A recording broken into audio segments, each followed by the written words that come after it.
Glória a Deus, a paz do Senhor, irmãos. Amém. Deus abençoe a todos. Eu quero convidar os irmãos já a abrir a Bíblia no livro de João, Evangelho de João, capítulo de número 6. Evangelho de João, capítulo de número 6.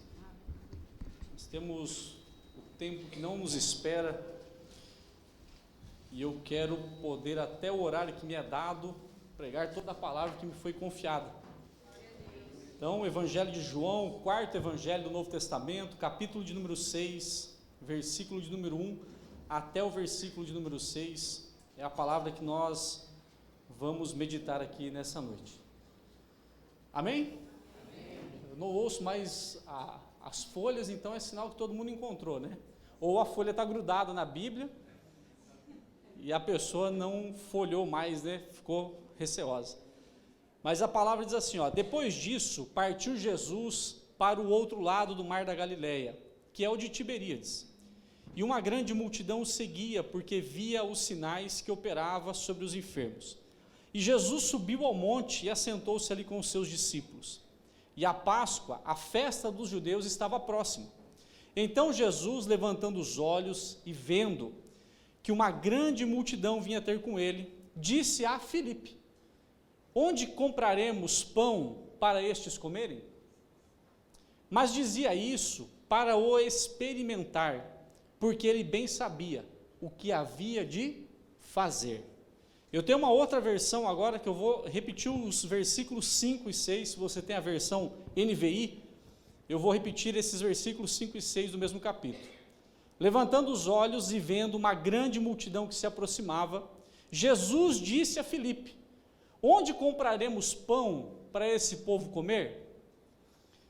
Fez essa pergunta apenas para colocá-lo à prova, porque Jesus já tinha em mente o que ele iria fazer. Amém? Vamos orar? Pai, no nome de Jesus, nós te glorificamos. Muito obrigado, Senhor, por essa oportunidade de estarmos na sua casa, nesse ano de 2024, aonde nós viemos aqui, nos reunimos como corpo de Cristo, Senhor, para glorificar o Teu nome, mas também nos reunimos como corpo de Cristo, Senhor, para manifestar a Tua glória e o Teu poder, porque a Tua palavra diz, Senhor, que aquilo que nós ligamos aqui na terra é confirmado lá no céu, e aquilo que nós desligamos aqui na terra também é desligado lá no céu. E nessa hora, Senhor, nós queremos ligar como corpo de Cristo, pedindo ao Senhor que derrame sobre nós o maná, Senhor, o pão, que o sobre nós o verbo vivo, Pai, e encha o nosso coração, encha a nossa alma com a Tua palavra nessa noite. Senhor, no nome de Jesus, se alguém entrou aqui nessa noite cansado, que saia daqui fortalecido. Se alguém entrou aqui caído, que saia daqui levantado, Senhor, que saia em pé. Se alguém entrou aqui, Senhor, nessa noite doente, que saia sarado. Se alguém entrou aqui querendo desistir, que saia fortalecido para mais uma semana de batalha.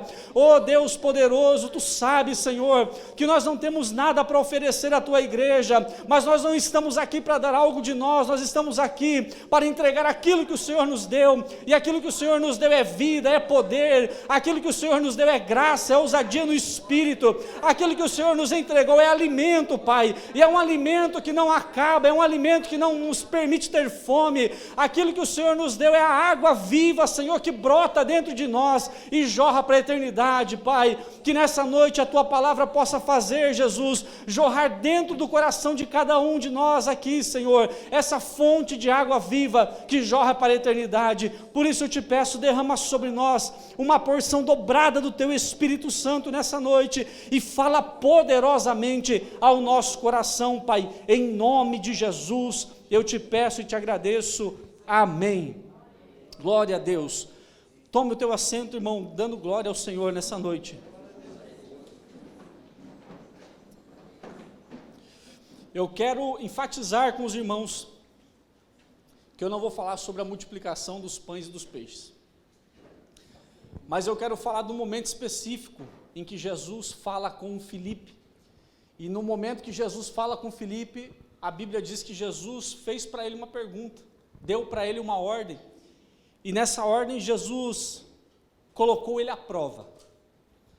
Jesus estava provando os seus discípulos. E, antes de tudo, eu quero fazer uma distinção para que você entenda alguma coisa. Na Bíblia, nós encontramos duas coisas que são muito parecidas, mas a sua essência, o seu resultado são extremamente diferentes. Nós temos algo na Bíblia que se chama tentação, e também temos algo na Bíblia que se chama provação. Tentação, a Bíblia diz em Tiago capítulo 1, que tentação é aquilo que parte de nós, que parte dos nossos desejos mundanos e carnais. E o resultado da tentação é o pecado. Então, eu sou tentado por aquilo que eu tenho dentro de mim, pelo pecado que habita em mim, pelos desejos, a concupiscência, como diz Tiago, e isso me leva ao pecado. Mas a provação, por outro lado, ela não vem de mim, ela vem da parte do Senhor. E a provação tem um resultado diferente da tentação, porque na provação, o fim dela é glorificar o nome do Senhor Deus. Então, quando sou tentado por mim, pelos meus desejos, pelo pecado que há em mim. Quando sou provado pelo meu Senhor, e existe um objetivo na provação que Ele me coloca. E aí nós vamos à nossa Bíblia, e nós vamos encontrar na Bíblia diversas oportunidades, aonde Deus provou os seus servos. Se nós entrarmos na Bíblia, no livro de Gênesis, lá no capítulo 22, nós vamos encontrar no versículo de número 1, Deus dizendo a Abraão que Deus queria que Abraão sacrificasse o seu único filho, o seu unigênito, que ele entregasse aquilo que ele tinha de precioso, aquilo que tinha sido uma promessa do próprio Deus. Mas a Bíblia diz no versículo 1, aconteceu depois dessas coisas, que provou Deus a Abraão. Então Deus estava provando a fidelidade de Abraão, Deus estava provando o relacionamento e a confiança que Abraão tinha com Deus. Nós também vamos à Bíblia e nós encontramos o livro de Marcos, capítulo 10, versículo 46 ao 52, quando Jesus está vindo com todos os seus discípulos, com toda a sua multidão andando junto com ele, e ele chega perto de uma cidade chamada Jericó. Na porta da cidade, na entrada da cidade, existe um cego, e aquele cego está clamando: Jesus, filho de Davi, tem misericórdia de mim. E o pessoal dizia para ele: olha, se cala, porque o mestre está passando, Jesus de Nazaré está passando. E quanto mais diziam para ele se calar, mais alto ele clamava: Jesus, filho de Davi, tem misericórdia de mim. E aí, num dado momento, Jesus para, e Jesus volta e olha para o cego, e parece até uma piada de mau gosto. Se fosse outra pessoa, não fosse Jesus, eu até poderia achar que era uma piada de mau gosto, mas ali eu entendi o propósito, porque Jesus chega para o cego, que está mendigando ao lado da rua, jogado na sarjeta, e pergunta: o que queres que eu te faça? Não parece uma coisa muito lógica, né? Você chegar, uma pessoa está te chamando, você sabe a necessidade dela, e você chega e pergunta para ela: o que queres que eu te faça? Mas o cego responde: Senhor, eu quero ver. E a Bíblia diz que ele viu, e Jesus disse para ele: a tua fé te salvou. Nós vamos ainda na nossa Bíblia, no livro de Lucas, capítulo de número 8, versículo de número 43, e a Bíblia diz que Jesus está andando em direção à casa de Jairo, e quando ele está andando em direção da casa de Jairo, a multidão lhe oprimia, a multidão prendia ele, e enquanto ele andava, uma mulher chega por detrás e toca na orla de suas vestes, e quando essa mulher toca nas orlas da veste de Jesus, essa mulher é curada, e o seu fluxo de sangue se estanca. E Jesus para e diz para todo mundo: olha, alguém me tocou, porque eu senti de mim sair virtude. Quem foi que me tocou? E aí os discípulos falam: mestre, o Senhor está vendo que a multidão lhe oprime, e o Senhor pergunta: quem foi que te tocou? E Jesus insiste: eu quero saber quem foi que me tocou. Quem foi que me tocou? Como coisa que Jesus não sabia, né? Jesus já tinha certeza de quem era, Jesus já sabia quem era, mas Jesus estava colocando aquela mulher à prova, para descobrir se ela só queria um milagre, ou se ela queria um Senhor na vida dela. E aí quando ele diz quem me tocou e olha para trás, ela não pôde mais se esconder, e ela se prostrando e adorando ao Senhor Jesus, disse: Senhor, fui eu quem te tocou. E Jesus olhou para ela e disse: vai em paz, porque a tua fé te salvou. E nós vamos encontrando na Bíblia várias e várias vezes Jesus perguntando para as pessoas: o que você quer? Aquilo que era óbvio. Nós vamos ao tanque de Betesda, um homem com quase 40 anos, paralítico, ao lado do tanque. O que será que esse homem queria? O que será que era importante para ele? E Jesus chega para ele no livro de João, capítulo 5, versículo de número 5 e 6, e Jesus pergunta para ele: você quer ficar são? Você quer ser curado? Parece uma pergunta, uma piada, de mau gosto, mas Jesus estava provando o coração e as intenções daquele homem. Jesus queria saber se ele acreditava, se ele ia crer naquilo que Jesus estava pronto e disposto a fazer na vida dele. Então, a grande questão, diante de tudo que Jesus fez, diante de tudo que Deus fez no passar da Bíblia, provando, experimentando, lá em Deuteronômio você vai encontrar Deus dizendo: olha, por 40 anos levei vocês para o deserto, para humilhar vocês, e para provar vocês, e para saber o que tinha no coração de vocês. 40 anos. Deus estava provando o seu povo no deserto. E a grande pergunta é essa: por que é que Deus nos prova? Qual é a razão de Deus nos provar? E se você olhar para a Bíblia, você vai ver que a palavra prova, ou provai, é uma palavra utilizada para falar sobre os artífices que trabalhavam com os metais. Então, quando ele falava assim: olha, nós vamos provar, ele estava querendo dizer: nós vamos pegar uma barra de ferro, vamos pegar um pedaço de prata, um pedaço de ouro, nós vamos jogar ele no fogo, nós vamos colocar ele lá dentro do fogo para tratar ele. Então, a palavra provai que Jesus está falando aqui, é essa palavra usada para esse fim, para jogar dentro do forno, dentro da fornalha, para provar, para experimentar, para testar, para ajustar, para limpar. Então Deus nos prova por pelo menos 3 razões, que é as razões pelas quais eu vou dizer nessa noite. A primeira razão pela qual Deus nos prova, assim como se prova o metal, é porque Ele quer remover as imperfeições e as impurezas que há em nós. Se você conhece um pouquinho de metal, você já viu o portão da sua casa, às vezes você já olhou embaixo do seu carro, e talvez você já tenha reparado que pode existir, não é que existe, mas pode existir uma ferrugem. E eu não sei se você sabe, mas o ponto mais fraco para que esse metal se rompa é na ferrugem. É ou não é? Eu não sou metalúrgico, mas está aqui os irmãos, é ou não é? Aonde que o metal vai romper? Na ferrugem. É o ponto mais fraco. É o ponto onde ele vai, se você pôr um pouquinho de força, ele se rompe, ele se quebra. Então, a primeira coisa que Jesus faz, quando Ele está nos provando, é porque Ele quer remover as imperfeições e as impurezas que existem no nosso coração. Se você abre a sua Bíblia, lá no livro de Marcos, capítulo 9, versículo de número 21, um pai chega para Jesus com seu filho mudo, possesso por um espírito, e ele fala para Jesus: Senhor, o meu filho é possesso por um espírito há muitos anos, e o espírito pega ele, joga ele no fogo, lança ele na água, quase o destrói. Por favor, tem misericórdia de nós e limpa ele, liberta ele. E Jesus olha para aquele pai e diz assim para ele: se tu pode fazer alguma coisa, aliás, o pai olha para o filho e diz assim, olha para Jesus e fala: se tu pode fazer alguma coisa, tem compaixão de nós e ajuda-nos. Olha o que o pai diz: se tu podes. Ele estava crendo em Jesus totalmente? Ele disse: olha, se tu podes fazer, tem compaixão de nós. E Jesus respondeu o que para ele? Se tu podes crer, se tu podes crer, tudo é possível ao que crê. E aí o que o pai falou?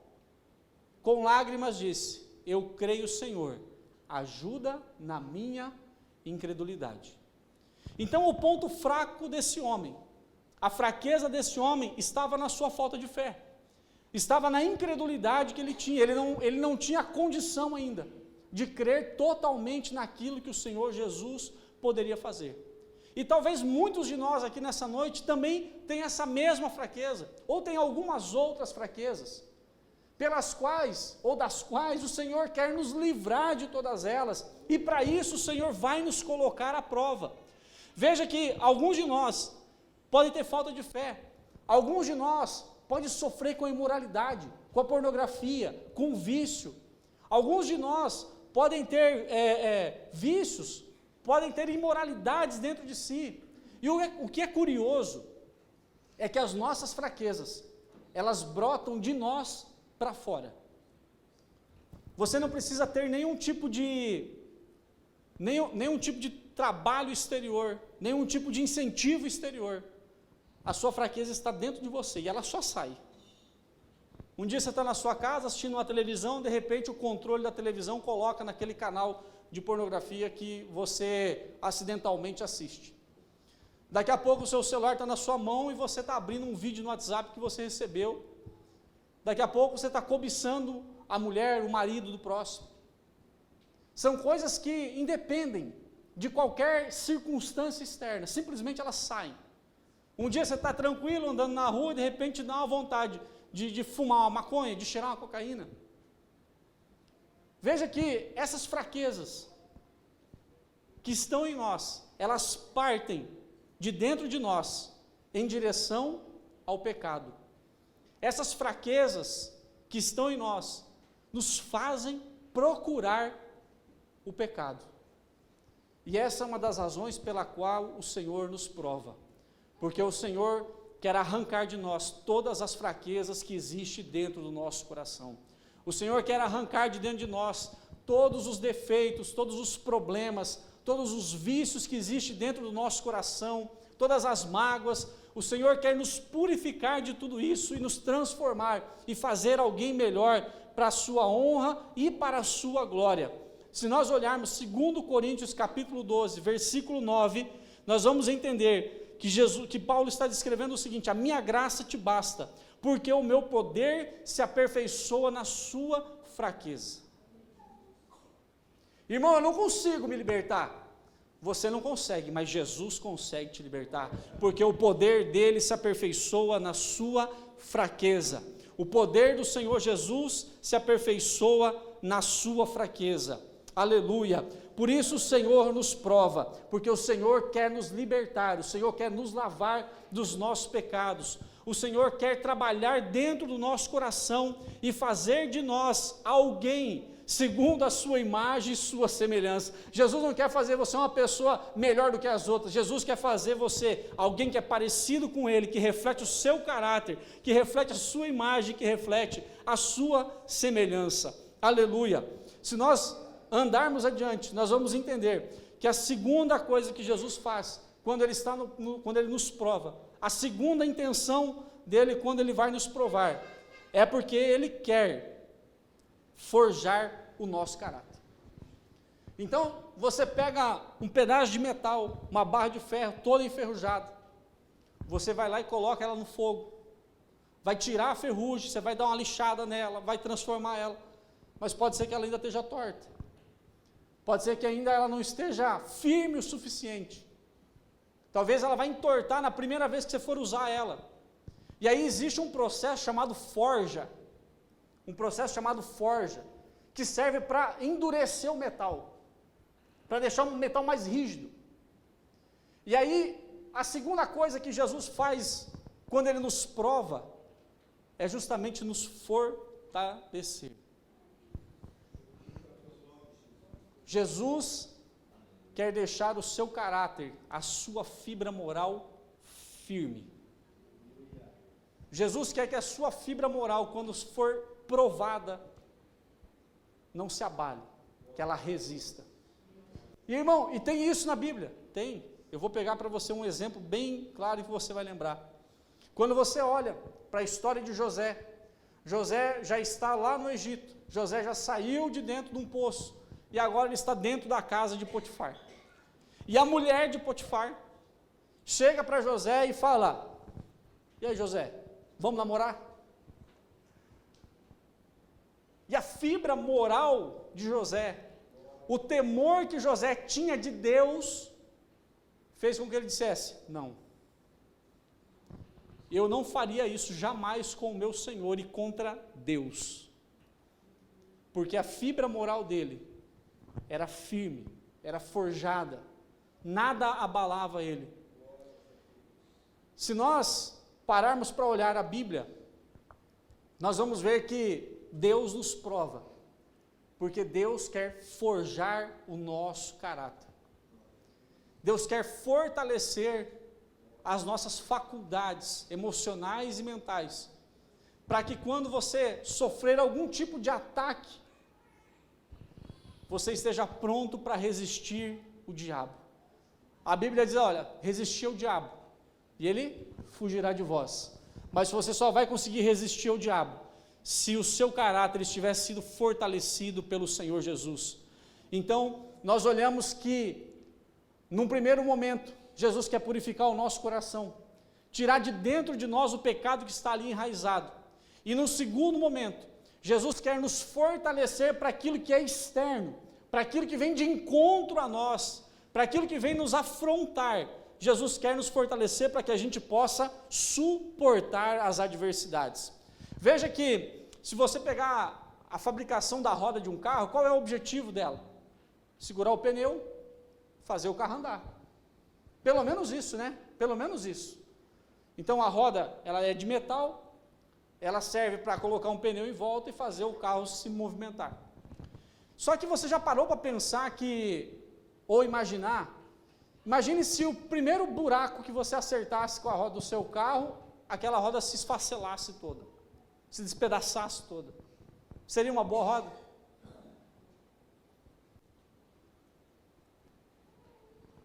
É isso que o Senhor faz conosco quando Ele nos prova. Ele fortalece o nosso caráter, para que quando nós estivermos diante das adversidades, quando o diabo vir contra nós, o nosso caráter, a nossa fé, seja inabalável diante das circunstâncias que nos são propostas.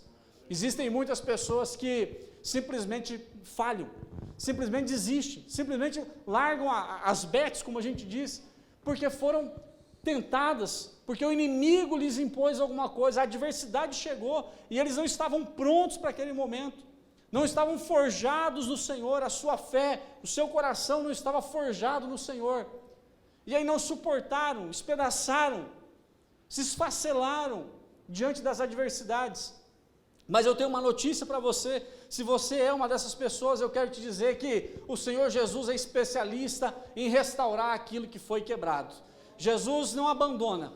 A gente pode pegar aquilo que não presta mais para nós, aquilo que foi quebrado, que não serve mais, a gente pode pegar, jogar fora e trocar por outro, mas eu quero dizer que você é único, Jesus não te troca por outro, Jesus não te abandona, não te deixa. Se for o teu caso, é só você clamar ao nome dEle, porque Ele tem uma solução para a sua vida, e Ele é capaz de restaurar a sua história e toda a sua vida, a sua casa, o seu trabalho, a sua profissão, a sua empresa, os seus estudos, os seus sonhos. Eu acredito que Jesus tem o poder para fazer uma restauração na sua vida.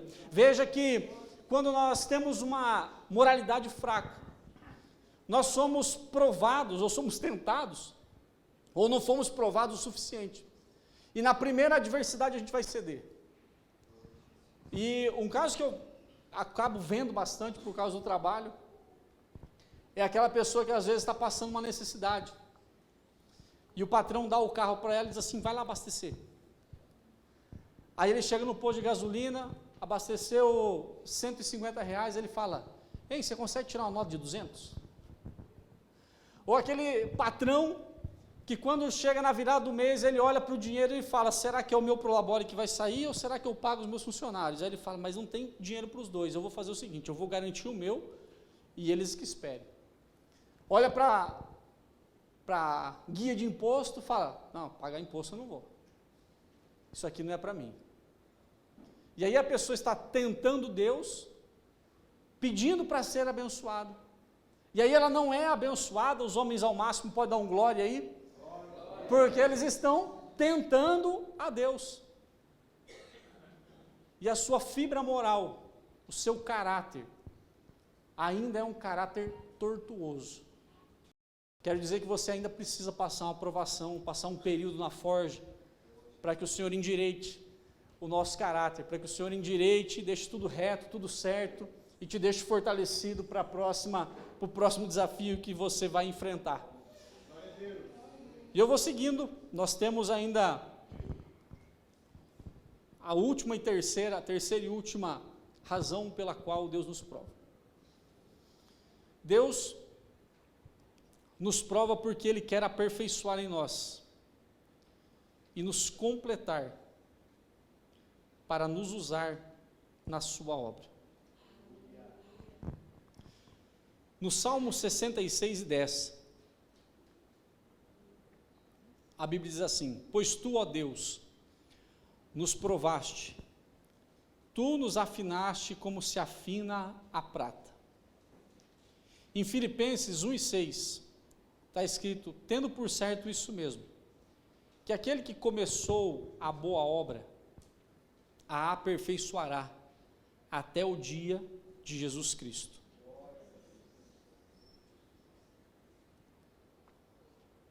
Talvez você passou um ano de 2023 complicado. Nada dava certo. Algumas pessoas foram, outras chegaram. Talvez você passou um ano de 2023, quando chegava na época da vigília, pastor, olha, vai ter vigília, você se animava para ir. E quando chegava no dia de vir, você falava, estou muito cansado, hoje eu não vou deixar para a próxima. Talvez no ano de 2023 você não esteve no emprego que você gostaria, na situação financeira que você gostaria, você passou os apertos que você não queria passar. Talvez você olhou para o seu filho doente, para a sua mãe doente, para o seu pai doente, para o seu cônjuge doente. Ou você olhou para o seu cônjuge e falou, meu Deus, o que eu fiz quando eu casei com essa pessoa? Talvez as circunstâncias que passaram nos últimos anos não te foram favoráveis. E eu quero te dar uma notícia que não vai te consolar, mas você não é o primeiro, não é o último e também não é o único. Porque na Bíblia nós temos várias e várias pessoas que passaram por esses momentos, por esses maus bocados. Mas a segunda notícia que eu posso te dar, e que agora sim vai te consolar, é que talvez você tenha passado tudo isso, por situações que você não conseguia controlar, por situações que você não conseguia ver a saída, não conseguia ver o resultado, ver a luz no fim do túnel. E olhando para tudo isso, você não entendia. Quem sabe você murmurou contra Deus, você reclamou, falou, Deus, por que isso está acontecendo comigo? Eu não mereço, eu sou tão bom. Eu faço tudo certo, eu leio a Bíblia, eu faço um devocional, eu canto os hinos que o Senhor tem lá na igreja. Eu sou filho, o meu coração é seu, Senhor. Talvez você tenha enfrentado, a gente usa a expressão, um ano de cachorro. E nada na sua vida parece que funciona. Parece que é assim, vai alavancar, alguma coisa dá errado. Quando você pensa, agora vai, na outra semana, aquilo tudo ruiu. Eu não sei você, mas a Bíblia diz que Deus, não é que ela diz, mas a gente interpreta ela dessa forma, é que Deus, por não ter, ou não perder, melhor dizendo, o controle de todas as circunstâncias desse mundo. Você crê nisso? Deus tem o controle de todas as circunstâncias desse mundo? Então esse Deus que tem todo o controle das circunstâncias desse mundo, se valeu dessas circunstâncias desse mundo para te pôr à prova. Porque existe algo em você que Ele queria trabalhar. Existe algo em você que Ele queria aperfeiçoar. Existe algo em você que Ele queria remover, algo que não lhe agradava. Eu vou dizer que eu tenho um temor muito grande de orar para Deus e dizer, Senhor, se há algo em mim que não te agrada, tira. Porque quando a gente faz essa oração, irmão, pode esperar. Se você pediu, Ele vai tirar. Talvez você não goste do processo, mas eu garanto para você que funciona. Esse Deus que tem o controle das circunstâncias, Ele usa essas circunstâncias para trabalhar o nosso coração. Ele usa as dificuldades do dia a dia, os questionamentos para trabalhar dentro do nosso coração. Se você abrir a sua Bíblia, no livro de Tiago, capítulo 1, versículo 2 ao 4, você vai encontrar ele escrevendo o seguinte: meus irmãos, considerem motivo de grande alegria o fato de passarem por diversas provações. O problema é que a gente fica triste, porque às vezes a gente não entende o que Deus está fazendo, a gente quer um resultado, parece que a gente está se afogando naquela situação e parece que ninguém vai dar a mão para tirar a gente dali. Mas aí Tiago está dizendo assim: olha, quando você for provado, quando você passar por muitas provações, se alegre. Por quê? Porque vocês sabem que a prova da sua fé vai produzir em vocês a perseverança, e a perseverança vai ter uma ação completa, a fim de que vocês sejam maduros, maduros na fé, maduro emocionalmente, a fim de que você seja íntegro. Deus está te provando porque Ele quer que você seja maduro e seja íntegro. Ele quer sarar o seu emocional, Ele não quer que você se abale por qualquer coisa que acontece, Ele quer te ensinar a esperar nele. E eu digo que a coisa mais difícil é esperar no Senhor, porque a gente tem uma vocação que é natural nossa, de ir atrás, de correr atrás, de resolver as coisas, de buscar uma solução imediata, quando Deus está dizendo: ei, espera. E aí você pega a Bíblia e olha para Davi dizendo: esperei com paciência no Senhor, Ele ouviu o meu clamor. Jesus está trabalhando em seu favor, porque Deus trabalha em favor daqueles que nele esperam. Mas irmão, meu ano inteiro foi ruim. Meu irmão, se eu te contasse, se você soubesse, eu conheço um homem que teve 15 anos ruim da vida dele, 15 anos passando dificuldade. Por 15 anos ele levou a família para um estado, para outro estado, para outra cidade, morou numa barracão, morou com 4, 5 famílias dentro do mesmo barracão, e demorou praticamente 15 anos para Deus tratar um lado da vida dele, um lado da vida dele. Então você está parando para pensar, dizendo assim: mas o meu ano passado foi tão ruim, irmão, eu queria que o meu ano agora fosse diferente. Se você quer que o seu ano seja diferente, olhe para o Senhor, que é o autor e consumador da sua fé, e busque entender o que é que Ele está querendo fazer na sua vida através da prova que Ele te colocou. Eu preciso te dizer que Jesus, quando coloca a gente numa prova, Ele já sabe o que Ele vai fazer. Meu irmão, eu estou passando tanta prova, eu não sei o que Deus vai fazer na minha vida. Você não precisa saber, porque Ele já sabe. Ele já conhece o final da história, e é por isso mesmo que Ele está te provando. Ele já sabe aonde Ele vai te levar, e é por isso mesmo que Ele está te provando. E o curioso é que, mesmo nos provando, o Senhor não nos abandona. Porque Jesus não disse para Filipe: olha, Filipe, vamos dar de comer para esse povo, se vira aí e eu estou saindo fora. Jesus ficou, e Ele já sabia o que Ele ia fazer. Jesus esteve ali, e Ele falou assim: olha, Filipe olhou e falou: Senhor, nem 200 denários dá para essa multidão comer, nem trabalhando 200 dias dá para a gente comprar pão para todo esse povo. E Jesus: só faz o que eu mando, porque quando você fizer o que eu mando, você vai ver o que eu posso fazer. Quando você fizer aquilo que Jesus manda, quando você fizer aquilo que está na palavra dele, você vai ver o que é que Jesus pode fazer.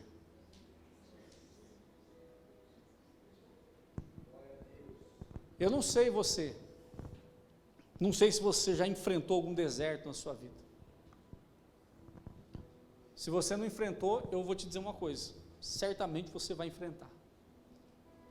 Que é isso, irmão? Você está jogando uma maldição em nós? Claro que não, irmão. Provação vem de Deus. Eu estou declarando que Deus vai trabalhar na sua vida e vai te aperfeiçoar. E como é que você sabe que isso vai acontecer, irmão? Porque você está aqui. Porque se você já tivesse perfeito, você já tinha subido. Jesus já tinha te pego pela mão e falado: não, sobe. O mundo não é digno mais de você, não. Você já está perfeito, já está igual eu. Então, você vai passar. Se você nunca passou, se você nunca entrou dentro de um poço, talvez Deus te pegue pela mão e fale assim, viu, vou te jogar aqui dentro um pouquinho, fica aí. Eu tenho um negocinho para resolver no seu coração. Eu tenho um negocinho para resolver na sua vida. Senhor, o que é que o Senhor vai resolver na minha vida? Imagine José jogado dentro de um poço à deriva, pronto para a morte. E Deus lá em cima, olhando para o futuro dele, olhando para os dias que viriam, para os anos que viriam, e dizendo para ele, José, quem está te vendo dentro desse poço, não faz ideia do trono onde você vai sentar. Imagine Elias lá no rio Querite, o rio esvaziando, os corvos trazendo alimento para ele, e ele lá chateado, daqui a pouco ele vai e se esconde, e Deus está olhando para ele dizendo, quem está te vendo dentro dessa caverna, Elias, não sabe que eu já estou vendo você lá com os profetas de Baal, glorificando o meu nome e vencendo aquela luta. Olhe para a sua vida, olhe para o seu momento, e eu quero falar para você que provação não é um destino, é uma estrada. Provação não é um destino, provação é uma estrada. Você pode não saber o destino, mas Ele já sabe. Você pode não saber onde você vai estar amanhã, mas Jesus já sabe. Você pode não saber qual é o trabalho que você vai estar amanhã, Jesus já sabe. Você pode não saber o quanto vai ter na sua conta corrente, mas Jesus já sabe. Você pode não saber como vai estar o estado de saúde do seu ente querido, do seu filho, seu pai, a sua mãe, como vai estar o seu casamento, o seu relacionamento familiar. Você pode não saber nada disso e está passando uma provação com isso. Mas eu quero te dizer que Jesus já sabe o resultado aonde Ele vai te levar. Ele já sabe o lugar aonde Ele vai te levar. E quando Ele te levar, você vai poder dizer igual Jó: Senhor, antes eu lhe conhecia só de ouvir, mas agora eu vejo o que o Senhor fez. Você vai dizer: Senhor, eu sei que Tu pode todas as coisas e que nenhum dos Teus planos podem ser frustrados. Você pode se frustrar, seus planos podem se frustrar, mas o que Deus está movendo aí na sua vida não vai ser frustrado. Entrega o seu coração nas mãos do Senhor, diz: Senhor, eis-me aqui. Se você tem coragem, vai dizer: Senhor, eis-me aqui. Se é isso que o Senhor quer, se o Senhor está me provando, porque o Senhor quer me aperfeiçoar, porque o Senhor quer remover algo de dentro de mim, porque o Senhor quer me fortalecer para algo que eu nem sei ainda, mas que eu tenho certeza que o Senhor vai me colocar ou vai me levar, Senhor, eis-me aqui. Mas fica preparado, porque pode ser que Ele te pegue pela mão e te leve para dar uma voltinha de 5, 10, 15, 20 anos no deserto. Mas uma coisa eu tenho certeza, que quando chegar no fim dessa jornada, a recompensa que o Senhor vai te entregar é maior do que todas as lágrimas que você chorar durante o momento de provação. Uma coisa eu tenho certeza, que se você passar pelo processo, se você entender o que Deus está fazendo na sua vida, você pode não receber nada aqui, mas o dia que a trombeta soar, você vai ser um daqueles que vai ouvir ela soar, e você vai poder morar no céu com Jesus.